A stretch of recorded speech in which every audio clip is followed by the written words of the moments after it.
Shavua Tov. This shiur is dedicated to Rachalea Bas Rav Chaim Tzvi, and we'll begin. Okay, first question. My daughter is 10 and a very reserved, shy but happy child. Even though she has few friends, she interacts fine with her siblings and family members. She doesn't like going to school much and even requested to stay home this summer instead of attending a fun day camp. Should I let her stay home in the summer or encourage her to go to camp? In general, should I be concerned about the fact that she's so introverted and antisocial? Okay, so if she's happy, and I'm trusting your insight and your clarity here. If she's happy, then leave her be herself. There's no Torah obligation to be very social. There's no Torah obligation to be popular. If she has a few friends and her interactions are okay, my only question would be, what actually will she be doing with her days? She's 10 years old. Will she be following you around through your activities? Do you work? Will she be alone in the house for many hours? The only reason I could see for sending her to day camp if she doesn't want to go and her social adjustment to the friends who she does have and to the family is good is if she'll have many unsupervised hours, which isn't good for a 10-year-old.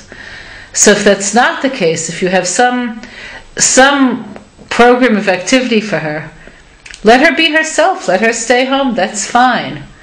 I was no great chassid of day camp when I was a child either. I did go to sleepaway camp at different times when I was older than 10, I must say. But I do remember long summer afternoons with a book. I remember lying on the grass looking at the clouds. It wasn't so terrible. But everyone is different, and most children do like the social activity of camp. But if she's happy and she's busy, leave it alone. Okay, I'm a frum wife and mother, Baruch Hashem. However, I have never resolved the issue of women in Judaism to my satisfaction. It continues to boil beneath the surface, and therefore my feelings towards Yiddishkeit are ambivalent. Yes, I see that feminism in America has not been a success, neither for individual women nor for its impact on the next generation. However, I have serious problems with the Jewish view.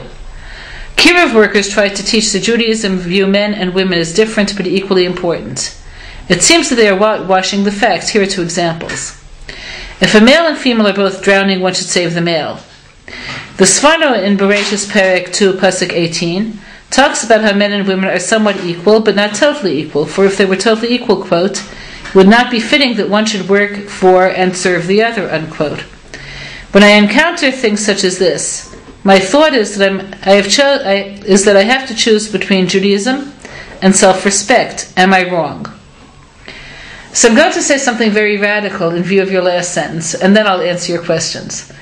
If you had to choose between Judaism and self-respect, what would you choose? Suppose you were a mamzer.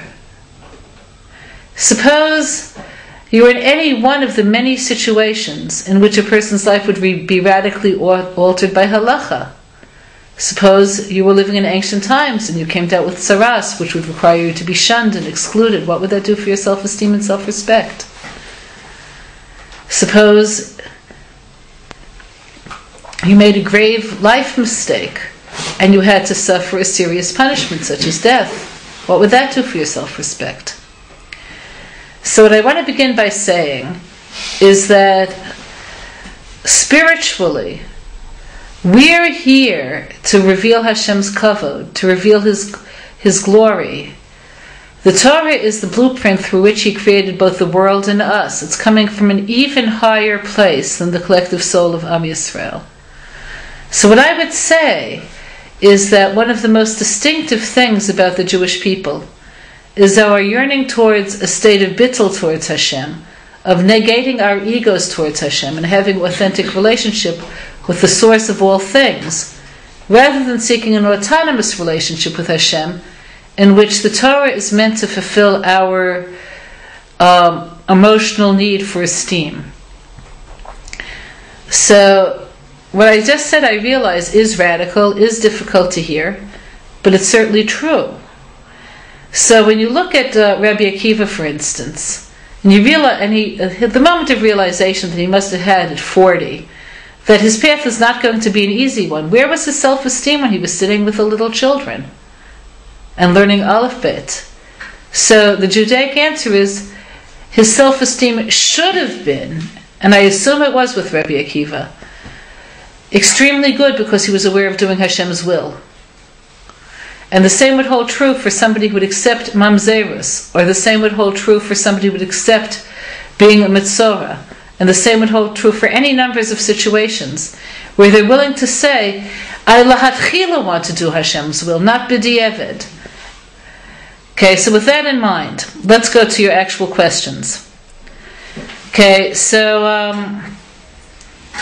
you know what doesn't work. So that's already the first step towards liberation, Maharal says. Okay, now let's look at the second step. Okay, the harder of the two questions you ask is the first one, the halacha concerning a male and a female both drowning. The